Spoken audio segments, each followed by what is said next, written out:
ဒီဗီဒီယိုဖိုင်လေးကြည့်ပြီးတော့နောက်ရဒီမှာ MRB နဲ့ Vinny set တရရောက်မထွက်ရင်နောက်ထပ်ရဲ့ဖလားမဲမယ်ရတီဖြစ်မယ်ဗျာကျွန်တော်ပြောရတယ်ရီရဲဆိုတဲ့တင်းနာရတီ set ဖလားလက်မဲအဆုံးတိုင်းတဲ့ရတီမျိုးอ่ะတမိုင်းမှာတော်တော်လေးရိုင်းနေတမိုင်းပဲဗျာဒါမဲ့သူတို့ကတခုလက်တွေ့တကယ်ဖြစ်နေဒါဘာအကြောင်းမှမဟုတ်ဘူးဒီကစားသမားနှစ်ယောက်ကြောင်းပဲ MRB နဲ့ Vinicius Junior ဒီနှစ်ယောက်ပဲ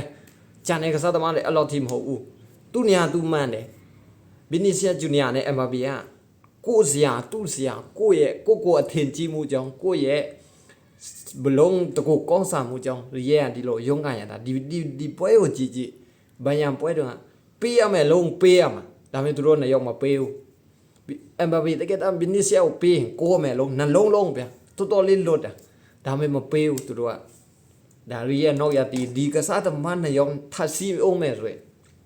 မျောနေတဲ့ရီရဲ့ဖာများဖလားတယ်ဘာဖလားမှရမှာမဟုတ်ဒါအခုလည်းစီကျွန်တော်တို့မြင်တွေ့ရတဲ့ဘန်ရန်ပွဲနဲ့ကြံတဲ့ပွဲအများကြီးလိုက်ကြည့်လိုက်ရတယ်ဒါပေမဲ့ MBA ကတော့သူကလည်းချန်ပီယံလိကမှာပါတယ်လဲပါတယ်ဗျာသူရောက်ခဲ့တယ်ဗျာသူ PSG နဲ့ထွိုက်တယ်နဲ့ PSG ဖလားရတယ်သူရီရဲ့ရောက်လာတယ်နဲ့ရီရဲ့ချန်ပီယံလိမှာရုန်းကန်တယ်ကွာတာနာနေဆက်ထွိုက်ခဲ့ရတယ်ဗျာဒါအခုကျွန်တော်တွေ့နေရတဲ့ဗီဒီယိုလေးပေါ့ဒါတော့ရဒီရီရဲ့သူတို့နှစ်ယောက်ဆက်ထိန်းထားမယ်ဆိုရင်သူရဲ့ဖာများဖလားမျော်လေးမနေနဲ့တော့ကွင်းလဲနောက်တာအကုန်လုံးပြည့်စုံပြီးသားဒီတိုက်စစ်မှုကနေရာတနေရာထက်နေဆိုအစီမပြေဘူးဗျာကစားကွက်ကပုံဖော်လို့များပြီးတကူကောင်းဆန်လို့ ਨੇ ဘလုံးပေးရမယ်ဟာပေးရမှာဗျာခုကမပေးပဲတဲ့တရုတ်ထဲကြော်ဖျက်လက်ကန်အဲ့လိုဆို